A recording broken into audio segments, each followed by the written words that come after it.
someone the other day, I was watching I think a YouTube video, and they were talking about how cheap like these used Teslas are. And so So cheap. I started looking it up, and there are some crazy cheap ones. I mean, it's like Model S Plaid, but it's like a 2017 or 18. $55,000. Yeah, I mean, no, they have them like if you go back to like 2015, 16, if it's got like 60, 70,000 miles, they're like 20 grand. I'm like, Yeah. I mean, they're And pretty cheap, and but I if don't you know wanna how go bad. real old, if you wanna go to, like, the 13 Model S's, which is, like, I think the 2nd year of the Model S, $10,000 all day. You could have a very reasonable car to drive to work that will probably never break for $10,000 unless the battery fails, but it's That's kind the of big expected. if. Yeah. Yeah, that's the big Yeah. if is, like, the battery thing, but, so do you know on, like, the new ones, are those the only ones that are getting some of these advanced, self-driving type features? Maybe not the full self-driving, or do the older ones have some of that stuff too? Or is it just a software upgrade, or is there hardware components that only allow the new ones to do the self-driving stuff? The very first Teslas have nothing. Like, no, they're like basic cruise control, no adaptive cruise control, no lane centering, no ADAS, just cruise control. And then right after that, by I think 2014 or something like that, they started getting autopilot, 2014, 2015.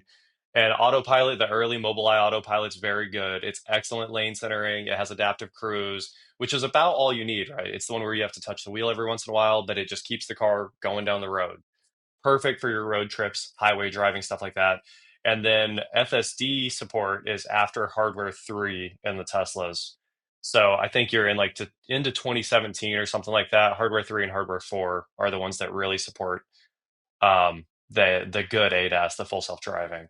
And then you can actually add it full aftermarket. I have Comma in my Volt. It's a 2017 Chevy Volt hybrid, plug-in hybrid, and it will drive across the country no problem. And you don't have to touch the wheel either. It has eye tracking.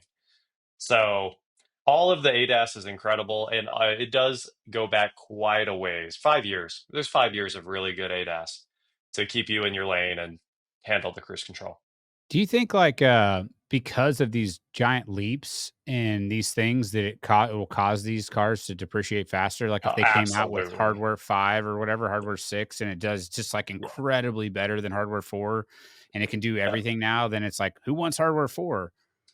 You can see it in the prices that it did crush a lot of the old stuff. That's why the old stuff's nearly free. Like, there's $15,000 Model 3s pretty common now, and those I think all Model 3s have hardware 3.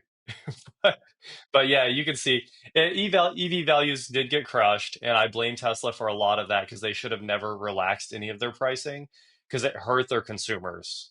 So at the same time as like the COVID price jumps and people paying over market for their cars, Tesla like had all these cars selling for $120,000, like the Plaid and the Plaid X and stuff like that.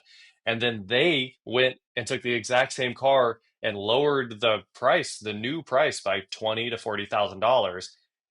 And can you imagine, like, if you bought a new Suburban, what's that? Like a new reasonable Suburban's $60,000, 50, 60, 50 to $80,000. I think you can get it to 100. But then the next year, Chevy was like, just kidding, it's 30. And you lost $20,000 because Chevy changed the price overnight. That's insane, and that's what Tesla did, and they literally put all of their customers underwater by sometimes as much as $60,000. Like, all Plaid owners are pretty much underwater $60,000, the price of a new Chevy Suburban because Tesla changed the price.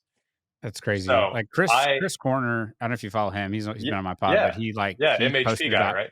Yeah, he posted Yeah. about his Tesla S, and he was Uh-huh. like, "Yeah, it just sucks that I bought it, like, before they did the price drop thing." I saw, like, a tweet about that.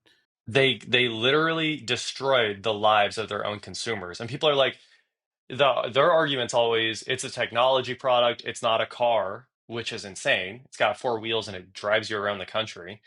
But they love to say it's a technology product and not a car, so it's meant to lose all of its value, and also, like, you did it on purpose. And I'd say, like, 75% of Tesla's customers are people that were, like, reaching to afford that car because they wanted something cool with a Tesla logo on it, and they spent everything they had to buy that car, right? They probably pushed that. It's like a 72-month loan that they're paying 1,800 a month for some Model 3, and now their car is worth like 25, you know?